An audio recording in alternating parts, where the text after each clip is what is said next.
Hey, everybody, this is Mark Mackay, and you're listening to Rock Paper Podcast. Rock Paper Podcast. Scissors beat paper, paper covers rock. Rock beats scissors, Shane covers non-stop. Never know what new kind of guest that he's got coming at you. Live and direct on the spot. Could be rock, folk, country, or hip-hop, jazz. All kind of folks that he has. Could be an artist or a comedian to make you laugh on the Rock Paper Podcast. Double-decker fudge round, rolling round town. Shane coming at you live and direct from ground zero. He's your hero, he's your bestie. Rock Paper Podcast with Shane Presley.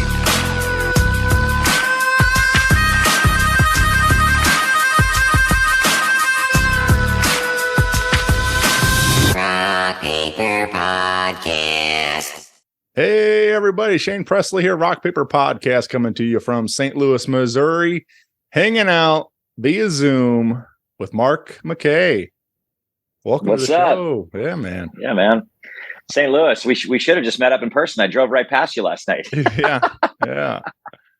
That would have been cool, man. Except for I was stuck at work till like 2 a.m. So Yeah. But what were you said you're in Kansas City this morning?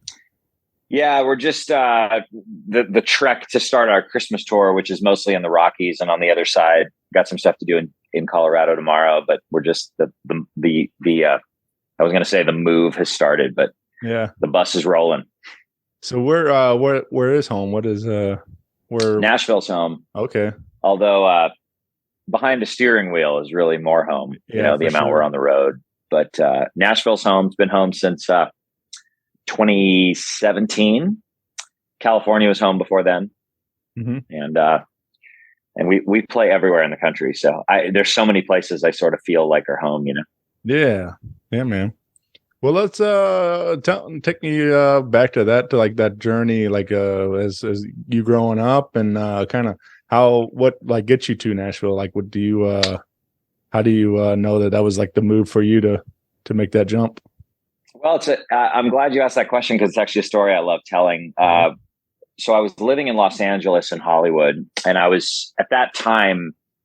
It was a while ago. At that time, I had been doing some touring as myself, but a lot of it was I would jam with some other people or whatever, And so this girl asked me to come out and accompany her in Nashville, and I always remember I thought, it'd probably be cool to check the city out because everyone kind of talks about Nashville, But so I landed decently late at night, and I always remember I took a cab to where my hotel was, which was sort of near Broadway, and it was really more midtown. But everybody said you got to go down and see all these honky tonks and stuff, And I had never been there before, obviously. So anyway, I always remember getting out of the cab and just going. I didn't know what it was, but there was just an energy, and I was like, I have to move here. I don't, and I came back and I told everybody, I said, I have to move there. And people were like, really? You love everywhere you go, whatever. I said, there's something about it, Well, so we ended up getting put on a tour with Ted Nugent in I think it was 2017. And one of the dates was at the Ryman. And I had been kind of itching to move there. But once we got confirmed at the Ryman, I just made the move. Now that I live there, I understand what that was drawing me. It's just that outrageous amount of musical creativity that's everywhere. I mean, I'm sure you've been to Nashville. There's just nowhere where there isn't history or writers, artists, singers, everywhere, at every turn, from the minute you land at the airport. So as an artist, I understand why it kind of pushed me in that direction, Yeah. It's that is one thing. I mean, I talk about it a lot with other artists, and I think like that's the great thing about that city is just like the ability to network so easily with the great writers and players and everything. There's just like so many others down there chasing the dream too, and totally willing to make something great happen. So yeah, the network of creative is I always chuckle about that. Like, we go on the road and we have a great time on the road. And typically people will always show us great restaurants. We'll stay in really great hotels. We'll hang in great clubs. I mean, it's just play these historic venues. It's all cool. But I can't believe how productive I am when I get home to Nashville, just because, there's always things you have to get done on your music, and it's just instantly there's co-writers, there's producers, there's meetings, just all of a sudden it's game on the minute you get back. Yeah. That's I don't know. That's cool, man. St. Louis has kind of got a similar feel, I would say. I don't play, but I'm just a super fan,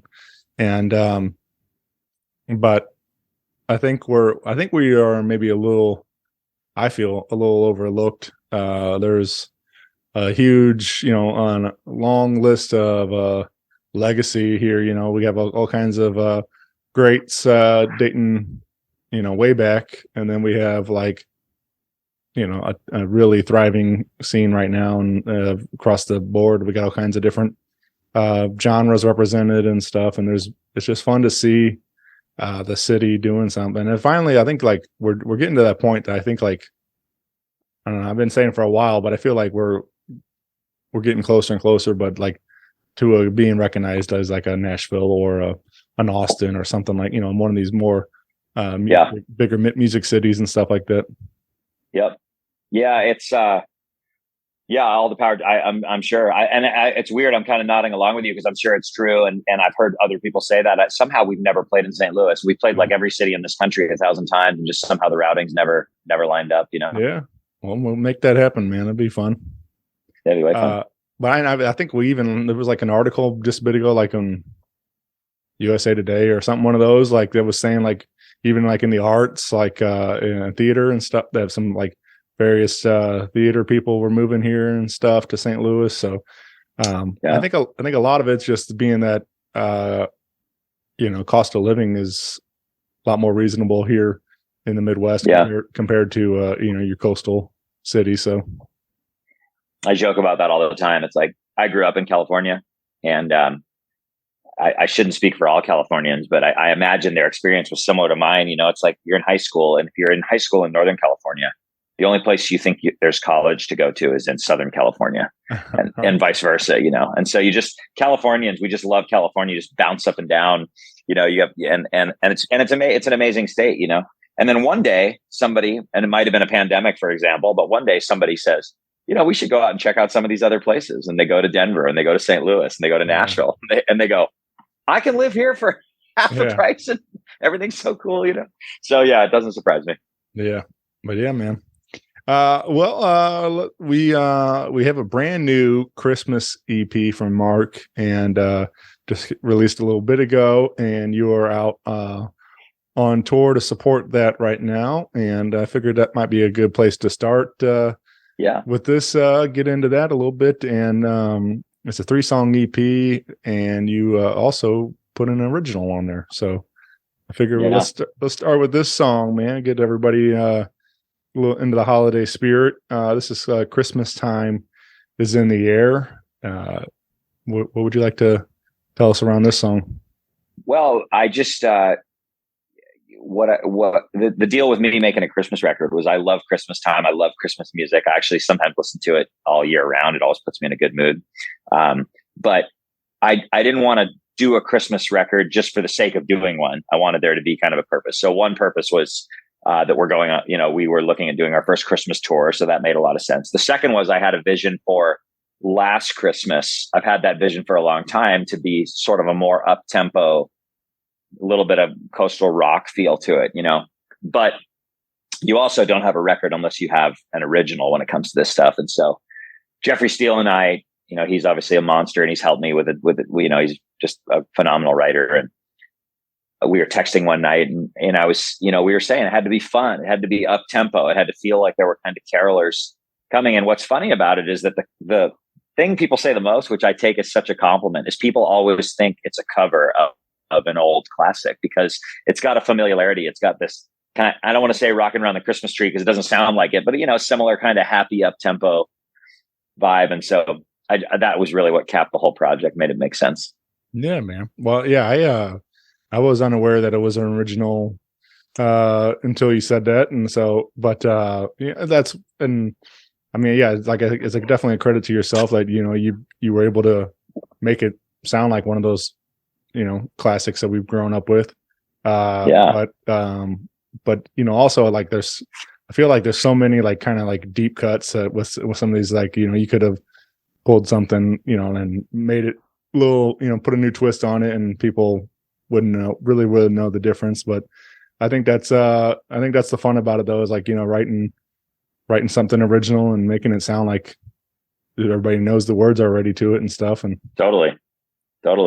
Yeah, and that was what we did with Last Christmas. Took something that's a great melody, great chord structure, and familiar to people. Because it is funny, because that is one thing that is frustrating. Like I've heard new Christmas songs from people that I don't like, and that's the nature of it. There's people that aren't going to like my single either, But whenever I'm discovering a new Christmas record, or one of my favorite artists put out a Christmas record, I enjoy hearing their spin on songs that, that's half the fun, is that you can kind of sing along to some, and so I'm glad we got Have Yourself a Merry Little Christmas on there. We got Last Christmas on there, and the streaming platforms have really liked the new tune that kind of has this very up tempo bounce about it. So makes you dance.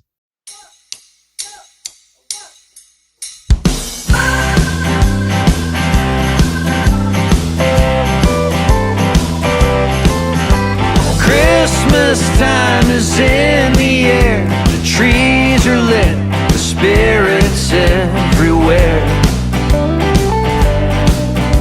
Snow is piling, kids are smiling, and all the world is frozen in a prayer.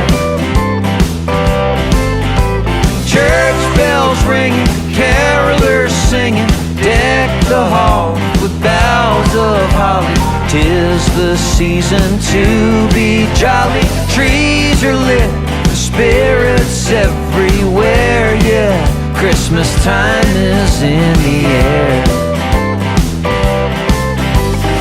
Hold on to all the ones you love and hold so dear. Tight as you can, and let the memory haunt you through the year. Church bells ringing, carolers singing, deck the hall with boughs of holly. 'Tis the season to be jolly. Trees are lit, the spirits everywhere. Yeah, Christmas time is in the air.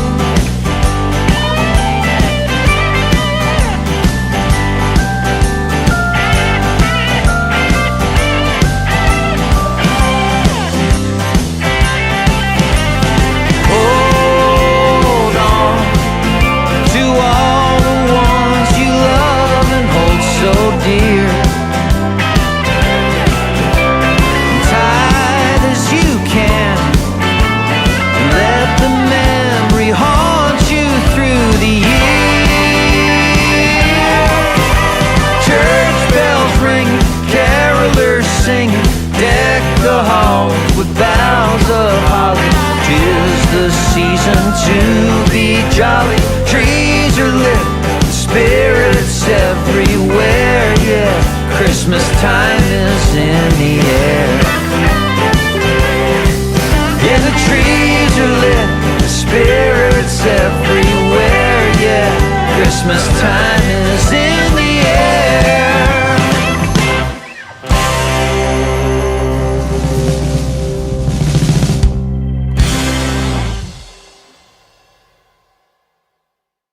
Well, like I said, it's on the streamers now, available wherever you get your digital music at, and check that out. Well, speaking of like Christmas, though, like what for you, like what would you think, like is it a song, is it a movie, a dish? What put you like into the Christmas spirit? Like, is there a certain thing? Yeah, I mean, it's a little all of the above. Right. I mean, I really do love Christmas. I love Christmas trees. I love decorations. I love, all the obvious movies. But what I have learned is that our life is so chaotic, and it's always been chaotic for me. It was chaotic before I was a full-time touring artist, that's what is the most Christmas spirit for me, is that you feel everything slow down. I mean, as crazy as it sounds, about 5 days ago, I started waking up and I didn't have 26 text messages and 19 emails, Right. you know, and you just start to realize that, you know, you start calling people and they're kind of happier. You know, some people have just maybe gotten their bonus at work. Some people are got time off work. They're spending time with their family. That always just gives me a minute to just go, oh man, all that work we did, we can just kind of decompress for a little bit. That's really what puts me in the Christmas spirit, which as we're heading out on a Christmas tour, we're going to play for the next 10 days. It explains why I'm not in that much of a Christmas spirit at the moment.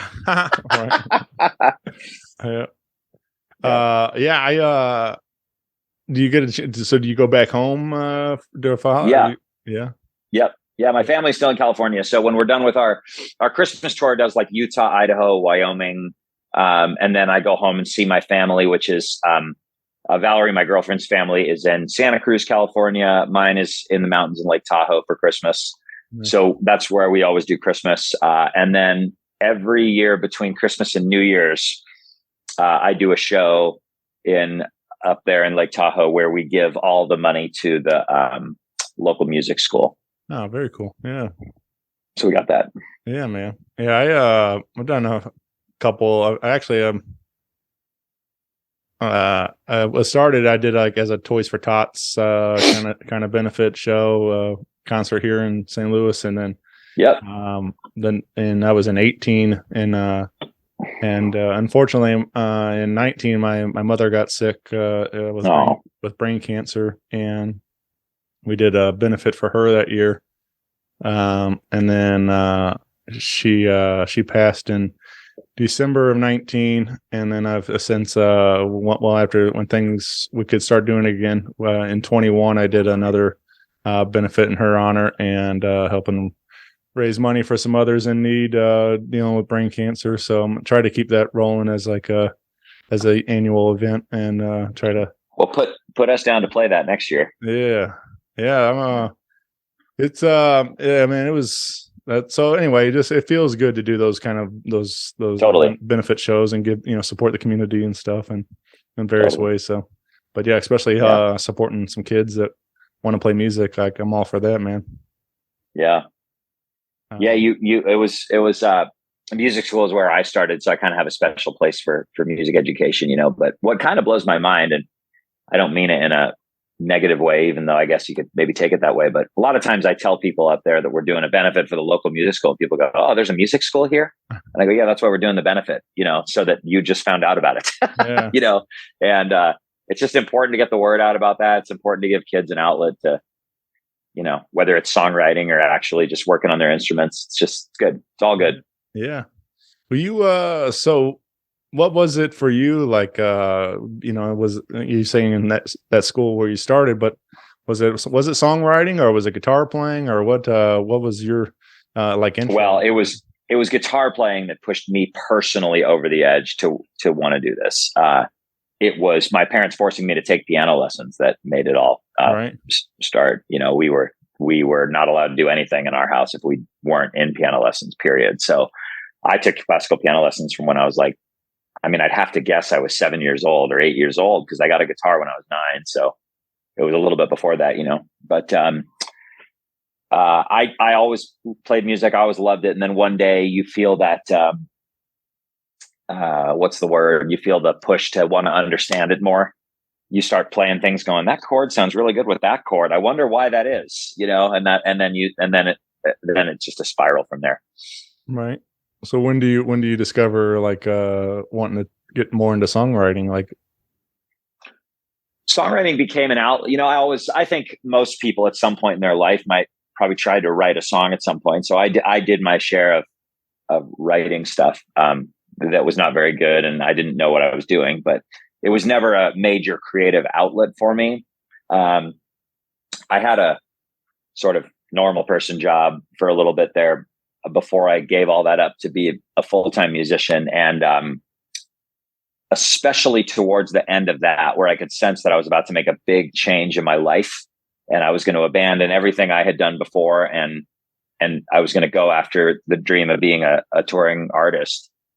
That was where songwriting really became ultra important. I was a little bit older, meaning I wasn't 14 years old in my room, writing stuff. But that was definitely a creative way to start feeling like I was I had a purpose. Yeah. It's something I'm real passionate about. Like I don't like, again, I don't write, but it's I love songwriting. I love the lyrics and stuff. I'm really here in St. Louis for like 3 years. I ran a songwriter showcase. It's kind of doing like the Bluebird, kind Cool. of thing, kind of like three Cool. writers on stools playing acoustic and storytelling and I was always like that's something I'm always really been close to my heart, and it's just so I really enjoyed going through a bunch of your songs, your catalog, and really diving into the lyrics and lyrical content and stuff. And thanks, man. Yeah, it was so it's just something fun. It's like I don't know. I think it's a cool way to connect to an artist, even though we've met now, but it's like you kind of get some of your stories through those songs, even if maybe they aren't all necessarily 100% autobiographical. Yeah, but you still get an idea like who you are and what you represent and stuff through your music. So totally. I hope you got that I'm a West Coast influenced country rock guitar player. yeah, for sure, man. Yeah. But there's you have a newer original also, not Christmas themed. This came out for the summer, but Summer Slowdown is one that I thought was a lot of fun. Just I think it's one of those that everybody can relate to, man. We're all if you're most of the time when you probably started when you were a kid and you're like first you're falling in love or whatever that summer and stuff, met some person or whatever, and think you just want to spend all the time with them that you can, and then all of a sudden school's all over back up and stuff. It's funny, it's the only song I ever put out that I was totally not a writer on. It's an outside cut. It was written by Jeff Steele, Wendell Mobley, and Neil Thrasher, who are three of the biggest heavy hitters in the town. They've written bazillions of huge hits for everybody, and the reason I cut it is because what you just described is it's my favorite emotion to sing and think about. I think that there's I think back to like my younger days, and that kind of, you go on a trip, whether it's with your family or it's your friends or, whether it's college or high school or whatever, or even, it doesn't even have to be a time period, but you go on a trip and you meet somebody, and just from the minute you connect with them or you lock eyes with them or you have a conversation with the bar, and all of a sudden you go, is there something here, and there's this magic that can last for a long time, and it can last for 2 days, and then it's got to end. And I think songs that are about that sort of summer fling, I just think it's one of the coolest emotions. I've always thought that. I don't know why. And so obviously the song just captures exactly that emotion. And when I heard it, I just said, that's got my name written all over it. Jeffrey, who pitched it to me, thought the same thing. So it sounds like a Mark Mackay track. So we did it.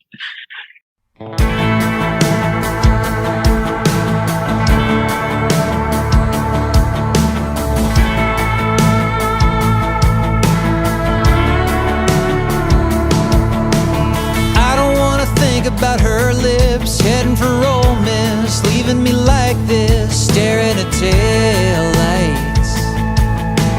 No. Yeah, I could use a little more late day, watching the midway light up her face, staying up all night, if it's alright.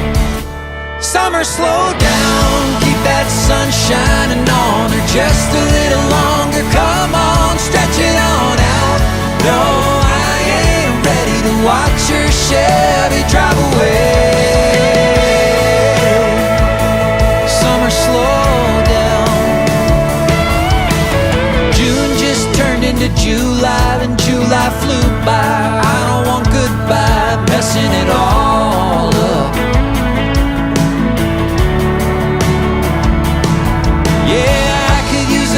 More skin wet, centerfold silhouette, killing that sunset.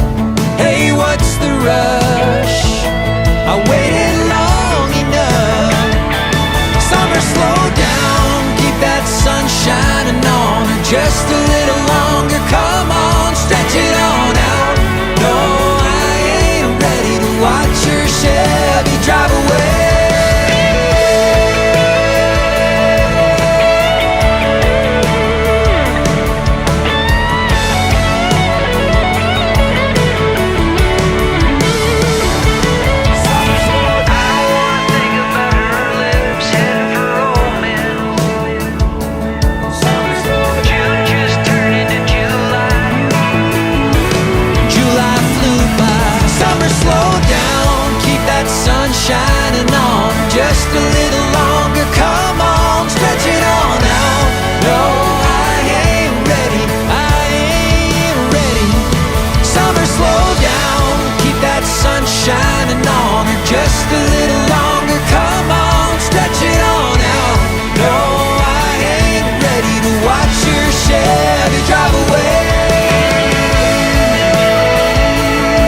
Yeah, but yeah, this great tune, and I don't know, it's just especially now, in December, it was fun to hear hear for the first time, and just like immediately like go back to thinking about summer vibes, just ready to get back to the beach and do the fun summer stuff that I love to do. So I was on a plane the other day flying over Colorado or something, and it was like everything was all snow capped, and I put up like an Instagram story of the snow caps with Summer Slowdown playing in the background, and I like confused half my followers. They're like, "It's not summer." I was like, "I know, that's kind of the point." yeah, yeah, man. Well, you can find the music and the socials and all the things at markmackayofficial.net. You said. Yep, that's the website. That links you to everything. Yeah, and so we got some of some rounding out the 2022 tour dates and stuff, but I was thinking about next year. Your calendar filling up already for yeah, we got a lot of offers in. We got to sort of solidify it. I'm sure we'll spend a lot of time on the road again. We do have a couple of holds in January, but I think January and February will be a little bit quiet, but I've heard there's some dates with Joe Nichols being talked about in the summertime, and we're already on the books for a few things, but that's a nice thing. Whoever's listening, wherever you are, we go everywhere. So follow along, and we'll see you when we're in your town. Yeah. Well, you mentioned what Joe and Ted Nugent even getting to share the stage with some cool people. What do you have a particular one that comes to mind? One of the holy shit, this is real. Well, don't get me wrong. I mean, I have an answer for that, and I just want to be clear that I think everybody we have played with has just been wonderful, and I take something from all of them, and I think that they all of them are as big as they are because there were some things that they're really good at, but I will say that one of the most inspiring things I ever saw was touring with REO Speedwagon last summer. Sure. I just think the work ethic and the health and the demeanor of those guys, where, let's be real, a lot of times that band's been around a long time, and sometimes you see those guys and they don't quite sound the same and they don't quite have the same energy, but it's nostalgic, so it's cool. Not those guys. I mean, those guys look like they're doing push-ups before they go on stage. Dave's guitar tone is as good as anything I've ever heard in my life. Kevin's voice is as good as anything I've ever heard in my life. And just watching them in action, every night we showed up to the venues we were playing with those guys, we knew that we were witnessing something that was, this is what we're supposed to do forever. Like these guys, they're really great. Yeah. Yeah. And I think that especially like something like that, like kind of seeing the behind the scenes, like you realize how efficiently some of those crews work and how, getting them from stop to stop, and it just, you have to just, it's sometimes pretty remarkable how, especially they've been doing it for so long, how they've learned all the tricks and stuff. So how to do it to maximize their efficiency. We tour a lot with Eli Young Band in the country universe, and those guys too. We love them, and they've been so good to us. And they're another band that I've witnessed everything. I mean, I've seen those guys where the entire band's flights got canceled the morning of the gig, and the crew was already en route to somewhere in California, and the guys were still in Texas, and somehow they fly those guys into wherever they can, and they're taking Ubers all over the universe, and the crew dials it in, and they show up, and everyone's working together as a team, and it's just. All that stuff is it's great to watch, Yeah. Yeah, for sure. Yeah. That's, I imagine that would be, that'd be a lot of fun just to kind of, you getting to share the stage, but then like being able to stand in the wings and watch like, a REO show and stuff like that, getting to watch them do what they do, and, be a unique perspective on it from. Absolutely. But, yeah, I know it's not my story really, but like there's one of my favorites, speaking of Eli Young Band, there's one of my favorites from Nashville, Will Hogue. Yeah, he's and he's an incredible songwriter, really prolific, and I've been following his career for a long time, and but he told a story about going on the road with Eli Young Band to help write some songs after the success of Even If It Breaks Your Heart. Yeah. And he said he was opening. They were on tour with Kenny Chesney at the time, and he's like said he's they invited him out to like play some guitar on their set, and so he's out there and with Eli Young Band and playing that Even If It Breaks Your Heart, and of course 50,000 people singing along to it, and he's just like, hey, this is cool. He's like Totally. I wrote this motherfucker. So I was correct. Damn straight. Yeah. Well, it's funny with Eli Young Band. I feel like music has gone through, and I don't want to say something off color here, but I feel like music has gone through, country music especially, has gone through a very interesting period in the last 20 years, 10 years mainly. And I think back to 10 years ago where Aldine and Luke and Eric Church and those guys were just starting to explode. It kind of was very rock with a banjo. And then it kind of morphed into Sam Hunt's direction where the pop elements really became in. And to be clear, I love all of it. I think all music should be celebrated. I think it's great. But Eli Young Band had that Life at Best record. And I tell them this, that Mike Eli is probably sick of me telling him the story because I tell him every time I see him, but they had that Life at Best record that maybe 2009, 2010, it had to be right in that range, And at that time, I feel like we were still taking records with lots of songs and putting them on and listening to them top to bottom. Mm-hmm. I don't know that we do that as much anymore. I think our whole world is more of a single world, a playlist world, a mood world. What's the mood you're in the mood to listen to? And again, it's just the evolution of music. But the Life at Best record from those guys that had Even If It Breaks Your Heart and all those songs, I feel like I can still put that thing on and just top to bottom, it'll tell me a story and take me right back to where I was.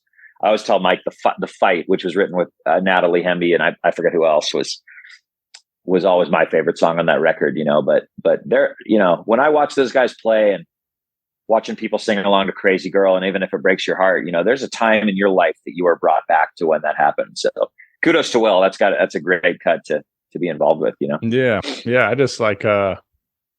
I mean, I've been a super fan of that song for a long time. That's another one of those that, mentioning a summer slowdown, where the lyrics, old enough to get there, but too young to get inside. I mean, I think all of us as music lovers were there at one point where, you wanted to go to the show, but you just couldn't even get in the club yet. Totally.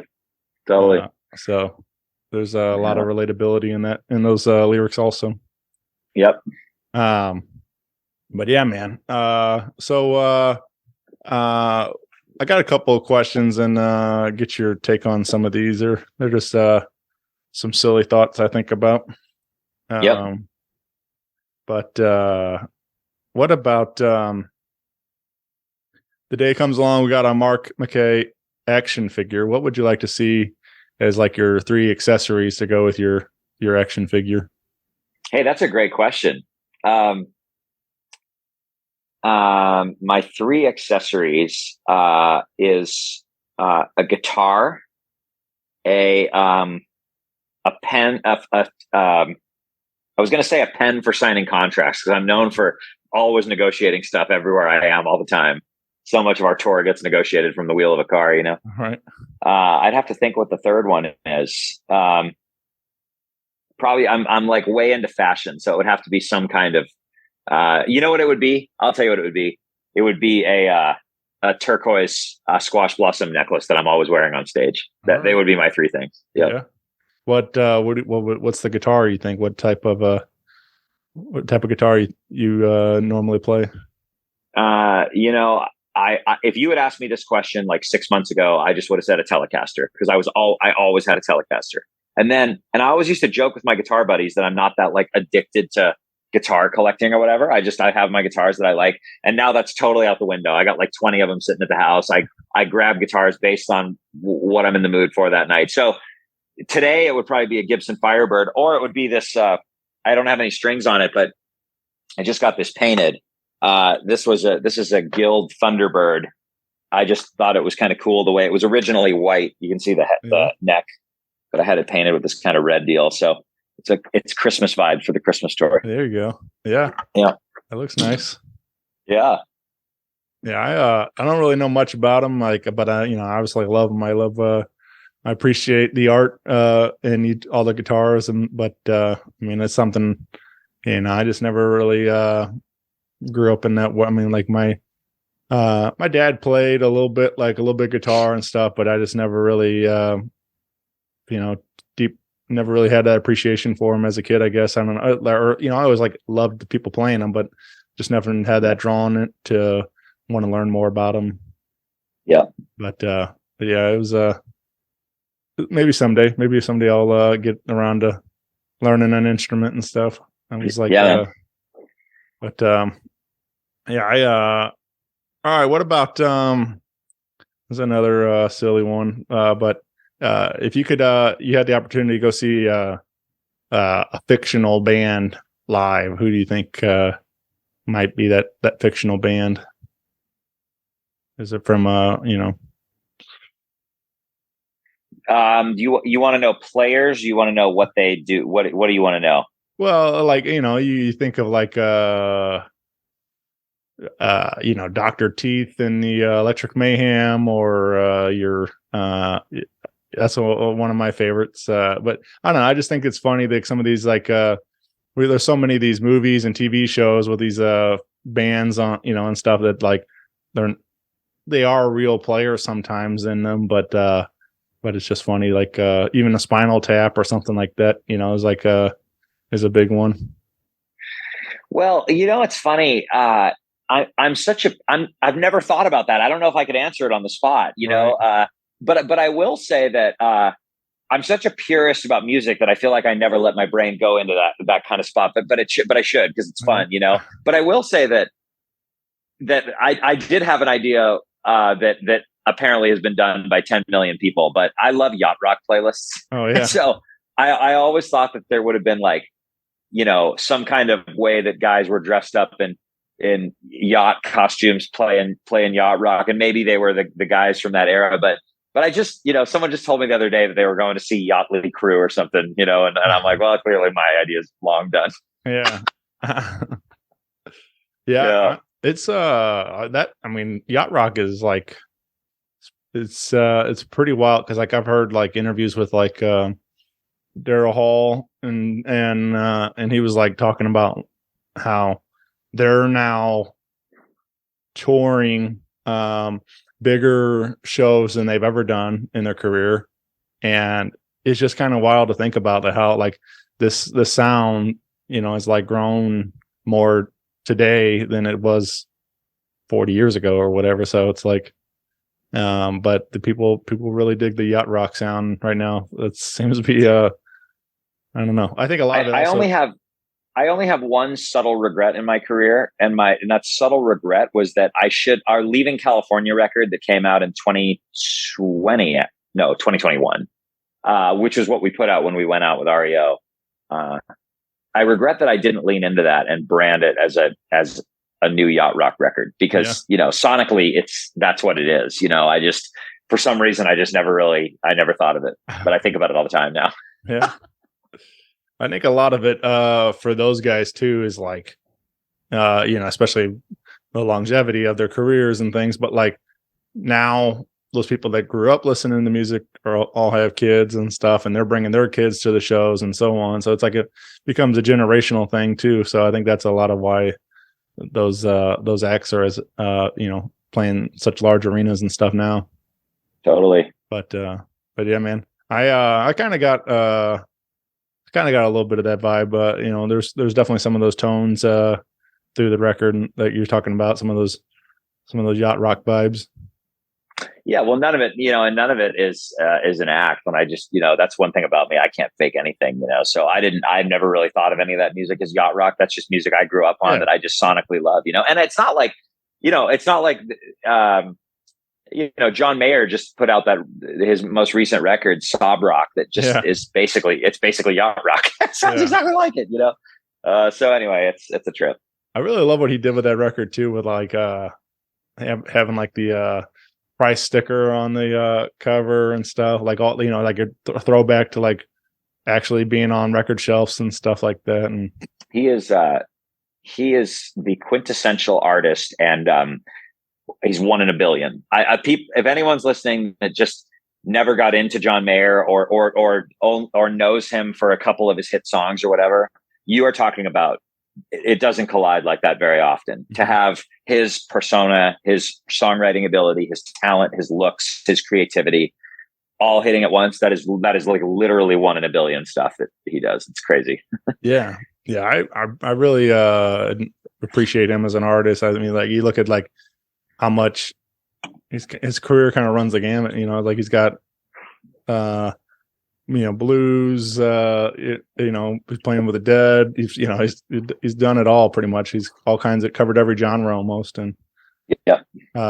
So I really but and the fact that he's like has a sense of humor about it all too. Like he's a lot of totally. He seems like just a great hang, and seeing him on Chappelle's show back in the day and everything else. And so it was he seems like a lot of fun too, along with being an incredible musician. Yep. All right. Is there and maybe that's even the answer, but do you have a dream duet or collaboration? Is there somebody that you always wanted to work with? Yeah, I got a couple of them. There are two distinctive ones. I've always wanted to do something with Vince Gill, and I've always wanted to do something with Richie Sambora. And that's partly because guitar collaborations are what I always just sort of make me, the idea of playing guitar solos alongside of somebody I love and kind of writing that part like a song is really it. But Vince, I've always had this idea of doing this, and I think I have the song for it. I talked to him about something else a couple of weeks ago, and I should have asked him, but I didn't. But and Richie, he's just my favorite guitarist of all time. So I've always wanted to put out something, maybe have him sing some belting harmonies like he did in Bon Jovi, and we'll just take some turns shredding on a guitar. Was that one of your first loves as a kid, listening to those Bon Jovi records and stuff? Bon Jovi was the first concert I ever went to. Actually, nice. I think it's funny because I haven't really paid attention to a lot of his newer stuff, but when I do see videos, especially videos back a little bit, like the Crush tour, and even stuff as far back as Slippery and Wet and the original good stuff, I look and I go, gosh, it's unbelievable how influenced I am from his live show, just because I just remember loving the show so much. The chemistry between him and Richie, the lighting, the way they run the stage. I think that's they're my number one. Yeah. My first one I ever recall my mom, taking me to that, asking her to take me to, was Matchbox 20 in 1997. Yeah, with, Semisonic and Soul Asylum. Wow. So, and of course that was like a huge year for Matchbox 20 and stuff with that record. Huge year. Yeah, that's cool. But yeah, that was the first one. I was like, I remember that record being, a big part of my life at the time, and but yeah, that's the same kind of thing. Like I still love those songs, and but I don't know, like you touched on earlier, like listening to albums. I mean, I feel like it's definitely something that at the time, like that's what I would, and I still do it as a listener. There's a lot of the great records that I do listen to, beginning to end with, but I do feel like we've kind of gotten away from writing complete records and like that and stuff. So, I mean, I know people still do it. I just think in kind of our mainstream music consumption world, it's sort of over, Yeah. But yeah, I know obviously there's a bunch of them, but like a lot of it's in that country vein. I think like there's Stapleton and stuff, and he puts out full great records and stuff, all kinds of great songs on them. And I don't know, but yeah, I feel like I don't know. I think maybe with that some of those guys are still using vinyl as for media and stuff. A lot of those guys are putting their stuff on records now still. Totally. So, I think that's a lot of it, having that A side, B side. I think a lot of people and maybe in the pop world aren't, besides like Taylor Swift, and Adele. I know they put on records out, but on vinyl, but I think a lot of people aren't really thinking of media that way. They're thinking about Spotify playlist and stuff like that. Totally. Totally. Yeah. So true. So it just depends on how you're wanting to put your music out there. And I think that's what's kind of cool about today's world that we live in. We do have, I know people, all the Spotify Wraps all came out and stuff a little bit ago, and everybody was kind of rips on Spotify and stuff but it's like, I don't know, I think any of them, they're great tools for any artist. Like, it's a great introduction. It's not like a means to getting you a career, but it's a good way to introduce an artist. And then if you like them, buy the music, you buy the t-shirt, buy the concert tickets, do that way to support and stuff. But I think it's it is funny. It goes both ways. My girlfriend Valerie and I are so different about how we consume music, and a lot of it is probably because I'm in the thick of it every day. I'm constantly hearing stories and meeting people, and I'm always a degree of separation away from. I mean, once you're deep in this enough, you hear a song come out on the radio, and you know exactly the piece of the puzzle about how that came together, how that writer did this, who it was pitched to, and I mean, you could go on forever. But it's funny, like with Valerie, she actively seeks out her curated playlists on Spotify where they're pitching songs at her based on her likes, and she discovers artists that way. Right. Exactly. And I think it's cool. She shows me a lot of new music that she discovers because of that. Here's the negative. I go on tour with somebody and I say, hey, I'm opening for so-and-so. And she goes, never heard of him. And then she comes to the show and the song plays and she goes, I love this song. Oh, yeah. That's the danger of our thing, is that to me, a lot of it's all becoming a little bit passive to people, right? You're listening to music based on the mood. And there was a time where the industry was saying, well, how many streams do you have? Now the industry's saying, well, how many of those people are actively listening to you versus it just being on in the background, and you're like, God, to me, the only way to still do this is you go out and you play shows and you shake people's hand after the show and you sign posters and you say, we'll see you again in a couple of weeks. Yeah. I don't know what else there is. In my opinion, it's the only way it works. Yeah, I agree. I think, having actual interaction with an artist, like that, goes a lot farther than anything else. Getting to having that personal experience. That's why I like St. Louis music so much, is because I can actually go see my friends around town playing a couple times a month if I want, and get, after the show I get to say hey and get a picture, get to talk to whatever. It's like whatever, all that whole experience you want, you can have that with when you actually go to shows like that. So yeah. We're unraveling a new unraveling. I don't know if that's the right word, although it actually almost literally makes sense. But we have some new posters that we had printed for the merch booth. I've actually never sold posters, but we did them on nice cardstock. They're really well done. And the reason I'm doing them is because there's always, I honestly, I'd like to meet every fan who comes to a show. A lot of times I can't meet all of them, but a lot of people don't realize that the first thing I do when I'm done is get out to the merchandise booth so that I can meet as many people as I can and sign anything anyone wants. Yeah. And I'm a pretty approachable person, and I just love making fans that way. So we're putting these posters in the merch booth because we want to tell people that you buy this poster, and when the show is over, you just hang right here, and Mark will be right here to sign this thing for you. And I'm hoping we can keep it going for that. Yeah, for sure. Well, save me one. I want a poster. You got it, dude. Yeah. Well, you hopefully we'll get you here in St. Louis, man. We can hang out and I'll show you around the city and get some Emo's pizza. And oh, dude, it's so funny. It was the next thing I was going to say. I was waiting for you to finish talking, then I was going to say, I have a question for you. Do you like Emo's pizza? That's so funny. Yeah.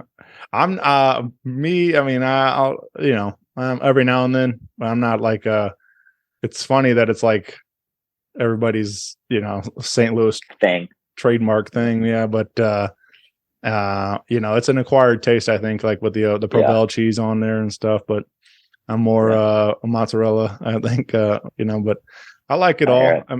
For me, pizza is pizza. You can't really go too wrong with pizza. Even bad pizza is still pretty good. So, so true. I'm more of like I love going up to Chicago and getting the deep dish too. I like I like it all. So, but best ever. Well, we'll hang when we get ourselves to St. Louis.